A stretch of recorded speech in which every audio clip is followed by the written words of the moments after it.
एक किसान अपने गांव की परेशानियों से बहुत दुखी था। किसी ने उसे अपने दुखों के निवारण के लिए बुद्ध की शरण में जाने को कहा, जो कुछ दिनों के लिए यहाँ से कुछ दूर एक गांव में आया है, वह निश्चय ही तुम्हारे सब दुखों का निवारण करेगा। ये सुनकर किसान बड़ी इच्छा से बुद्ध की शरण में गया, ये सोचकर कि बुद्ध उसे उसकी समस्याओं, मानसिक पीड़ा, तनाव और दुखों से मुक्ति दिलाएंगे। वो बुद्ध के पास पहुंचा। उसने बुद्ध से कहा कि हे बुद्ध, मैं एक किसान हूँ, मुझे खेती करना पसंद है, लेकिन बारिश कभी भी पर्याप्त नहीं होती और मेरी फसलें बर्बाद हो जाती हैं। पिछले साल मेरे पास खाने के लिए कुछ नहीं था और इस साल भी अत्यधिक बारिश के कारण फसल को बहुत नुकसान हुआ। मेरे पास खाने के लिए पर्याप्त भोजन नहीं है।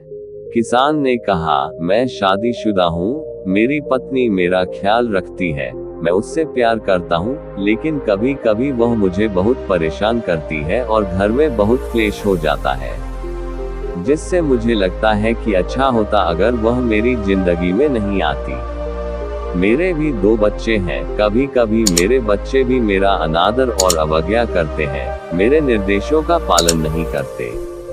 किसान लगातार बुद्ध को अपने दुखमय जीवन के बारे में ऐसी तमाम बातें बता रहा है। बुद्ध उस दुखी किसान की समस्या को ध्यान से सुनते रहे। अपनी जिंदगी की सारी परेशानियां बताने के बाद जब उन्हें राहत महसूस हुई तो वह चुप हो गए। अब उसके पास बताने के लिए कोई और समस्या नहीं बची थी। अब वह चुपचाप बैठकर बुद्ध की ओर देख रहा था और अपनी समस्या का समाधान पाने के लिए बुद्ध के उत्तर की प्रतीक्षा कर रहा था। लेकिन बुद्ध चुप थे।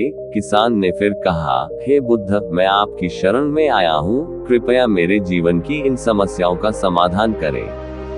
बुद्ध ने कहा, मैं तुम्हारी कोई मदद नहीं कर सकता। किसान आश्चर्यचकित होकर बोला, अरे यह आप क्या कह रहे हैं? सब कहते हैं कि आप सबके दुख दूर कर देते हैं, तो क्या तुम मेरी समस्याएं हल नहीं करोगे? इसलिए कि मैं एक गरीब किसान हूँ। बुद्ध ने कहा, मुश्किलें हर किसी के जीवन में आती हैं, जीवन में दुख और परेशानियां आना स्वाभाविक है। व्यक्ति के जीवन में अक्सर उसके कर्मों के अनुसार परिस्थितियां बदलती रहती हैं, जिससे सुख, दुख, निराशा और क्रोध आता है। नए रिश्तों का बनना, पुराने रिश्तों का बिगड़ना, रिश्तों में मिठास और कड़वाहट, ये सब सामान्य है। ये जीवन का हिस्सा है और यह जीवन का चक्र है। हकीकत तो यह है कि हम सभी के जीवन में 83 प्रकार की कठिनाइयां हैं। इन कठिनाइयों का समाधान आप और मैं नहीं कर सकते, कोई नहीं कर सकता। जिंदगी और जिंदगी में बनने वाले रिश्ते स्थिर नहीं होते। एक दिन रिश्तेदार भी चले जाएंगे और जिंदगी भी खत्म हो जाएगी, लेकिन ये समस्याएं वैसे ही रहेंगी जैसे आज आपकी जिंदगी में है और कल किसी और की जिंदगी में होंगी। इस पर किसान अपना नियंत्रण खो देता है और क्रोधित हो जाता है और ऊंची आवाज में बुद्ध से कहता है कि हर कोई कहता है कि तुम्हें एक महात्मा, एक सिद्ध पुरुष, एक प्रबुद्ध व्यक्ति होना चाहिए। मैं इस विश्वास के साथ यहाँ आया हूँ कि आप मेरी मदद करेंगे। यदि आप मेरी समस्याएं हल नहीं कर सकते तो मेरा यहाँ आना व्यर्थ था। हर कोई झूठ बोलता है कि वे समस्याओं का समाधान करते हैं। आपने मेरी एक भी समस्या का समाधान नहीं किया। तुमसे अच्छे तो वह महात्मा है जो 2 वर्ष पहले मेरे घर आए थे। उन्होंने मेरे लिए यज्ञ कराया, दान दक्षिणा दिलवाए और मेरे मन को असीम शांति मिली। कुछ सुख भी बढ़े और कुछ दुख भी कम हुए। लेकिन तुमने मेरी कोई भी समस्या हल नहीं की, तुमने मुझे सीधे तौर पर मना कर दिया। बुद्ध ने कहा, क्या वह सब करने से जीवन के सारे दुख समाप्त हो गए? इतना कुछ करने के बाद भी अब आप इतने परेशान क्यों हैं? अब आप पहले से भी ज्यादा दुखों से घिर गए हैं। तात्पर्य यह है कि जीवन में दुख कभी समाप्त नहीं होते। किसान बोला, तो क्या मैं मान लूं कि तुम मेरी मदद नहीं कर सकते?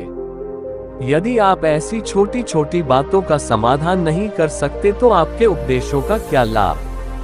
बुद्ध ने कहा, मैं तुम्हारी 84वीं समस्या का समाधान तो नहीं कर सकता, लेकिन हाँ, मैं तुम्हारी 84वीं समस्या का समाधान अवश्य कर सकता हूँ।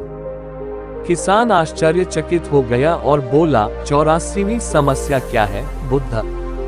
बुद्ध ने कहा, यानी कि तुम अपने जीवन में कोई समस्या नहीं चाहते। आपकी सारी समस्याएं इसी समस्या के कारण उत्पन्न हुई हैं। यदि आप इस तथ्य को स्वीकार कर ले कि जीवन में समस्याएं मौजूद हैं और समस्याएं जीवन का हिस्सा हैं, तो आप जीवन की समस्याओं से विचलित नहीं हो पाएंगे। आप जीवन में आने वाली समस्याओं से विचलित हो जाते हैं क्योंकि आपको लगता है कि आप दुनिया के सबसे दुखी व्यक्ति हैं, जबकि सच्चाई यह है कि हर किसी को अपना दुख सबसे ज्यादा महसूस होता है। लेकिन जिस दिन आप ये समझने लगेंगे कि मेरा कष्ट अन्य लोगों की तुलना में बहुत कम है, उस दिन से कोई भी दुख आप पर प्रभाव नहीं डाल पाएगा। जब तक आप नहीं चाहेंगे कि आपके जीवन में कोई परेशानी ना आए और आप हर दुख दर्द से बचे रहें, तो यह संभव नहीं है। ऐसे में छोटा सा दर्द भी आपको बेचैन कर देगा और आपकी मानसिक शांति भंग कर देगा। अगर आपके जीवन से परेशानियां पूरी तरह से दूर हो जाएं, अगर आपको हर दिन हर पल बिना दुख और कठिनाइयों के जीवन जीने को मिलेगा, तो आप ज्यादा दिन तक ऐसा नहीं जी पाएंगे। एक समय आएगा जब आप हर दिन एक ही तरह की जिंदगी जीने से पूरी तरह से तंग आ जाएंगे और ऊब जाएंगे, क्योंकि जीवन में किसी भी चीज की अधिकता जीवन के लिए भयानक समस्याएं पैदा करती है। आरामदायक जीवन जीने से आप मन और शरीर दोनों से विकलांग हो जाएंगे। तो ऐसे जीवन का क्या फायदा जो बाद में आपको नर्क जैसा जीवन जीने पर मजबूर कर दे। जिस तरह खाना खाने का असली आनंद तभी मिलता है जब बहुत भूख लगी हो, और पानी पीने का असली मजा तभी आता है जब बहुत प्यास लगती है, उसी तरह जीवन के तमाम दुखों और परेशानियों को झेलने के बाद ही खुशी का आनंद मिलता है। इसीलिए जीवन में सुख और दुख अलग अलग रूप में आते रहते हैं। हम चाहकर भी जीवन से सुख दुख को खत्म नहीं कर सकते, लेकिन उनसे इतना ऊपर जरूर उठ सकते हैं कि कोई भी बड़ी समस्या मन को विचलित न कर सके। इसके लिए अपने मन को शक्तिशाली बनाएं, धैर्य रखें, प्रतिदिन आध्यात्म का ध्यान करें, ज्ञान बढ़ाओ। यह आपके जीवन की सभी समस्याओं का समाधान है। इसे जीवन की चतुर्मुखी समस्या का समाधान कहा जाता है। महात्मा बुद्ध का यह अद्भुत ज्ञान पाकर किसान संतुष्ट हो गया और उसका मन बिल्कुल हल्का हो गया। मन में जो समस्याएं परेशान कर रही थी, उनके प्रति जिज्ञासा शांत हो गई। किसान ने अपनी आंखें बंद कर ली और आनंद का अनुभव करने लगा। किसान को समझ आ गया कि वह अब तक क्या गलती कर रहा था और वह बुद्ध के चरणों में गिर गया। तो दोस्तों, मुझे उम्मीद है कि महात्मा बुद्ध की इस कहानी बुद्ध प्रेरणादायक के माध्यम से आपके जीवन की कई समस्याएं समाप्त हो गई होंगी या कुछ समस्याओं का समाधान मिल गया होगा।